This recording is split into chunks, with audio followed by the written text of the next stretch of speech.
Bonjour, mon nom est Francis Hubert et je suis heureux de vous présenter aujourd'hui cette nouvelle vidéo qui s'intitulera « Est-il raisonnable de penser que l'origine des témoins de Jéhovah est liée à la franc-maçonnerie ?»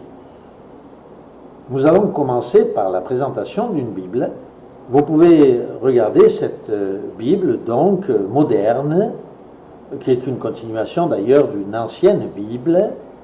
Et comme vous pouvez le constater, il s'agit d'une Bible franc-maçonne.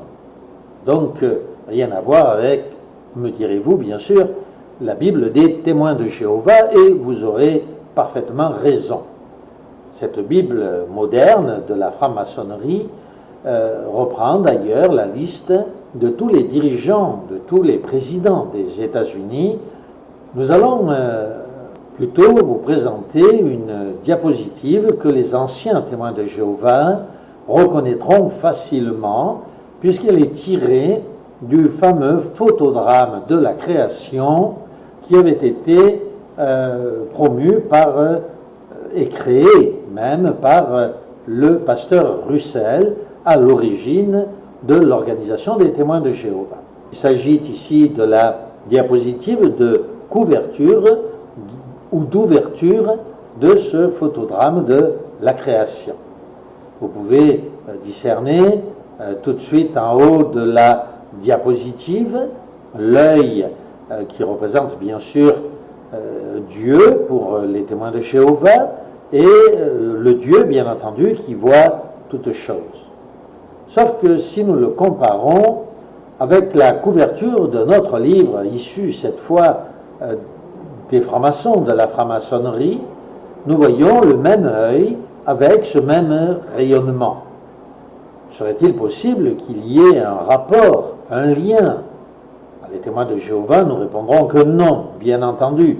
Il est évident qu'il ne s'agit pas là d'une preuve suffisante que le pasteur Russell aurait été franc-maçon et que donc l'origine des témoins de Jéhovah serait liée à la franc-maçonnerie.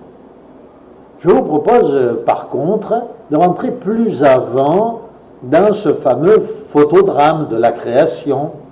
Ici nous sommes sur la diapositive qui représente Jésus à l'âge de 12 ans en train de questionner les prêtres du temple.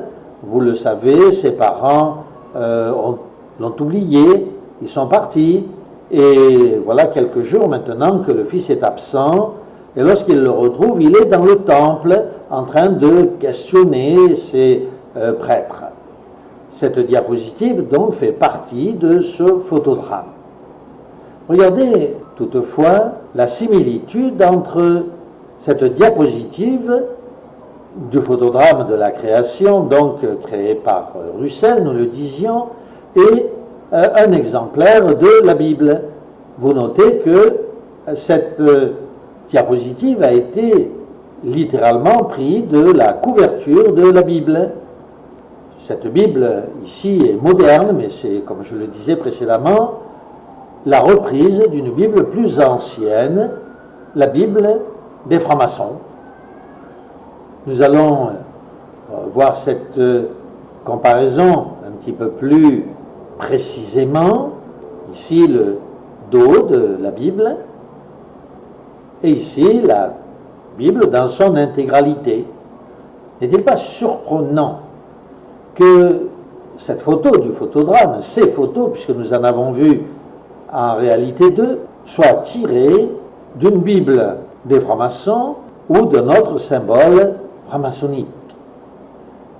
Si vous êtes témoin de Jéhovah, si vous êtes honnête et sincère, pourquoi ne pas vous poser la question: se pourrait-il réellement que les témoins de Jéhovah soient inspirés d'une organisation franc-maçonne, ou se pourrait-il qu'ils soient toujours francs-maçons, que cette organisation tire toujours ses racines, et non seulement ses racines, mais son but, que cette organisation soit toujours une organisation franc-maçonne, car nous le savons, n'est-ce pas, les francs-maçons ne révèlent à personne, et surtout pas aux adeptes de la base, qu'ils sont francs-maçons. À nous donc de chercher pour savoir si cela est vrai ou si cela est faux. Cette organisation est-elle toujours franc-maçonne? Je vous encourage sincèrement, si vous êtes honnête bien entendu, si vous recherchez réellement Dieu, à faire par vous-même des recherches sur Internet pour trouver d'autres preuves éventuelles de la franc-maçonnerie des témoins de Jéhovah.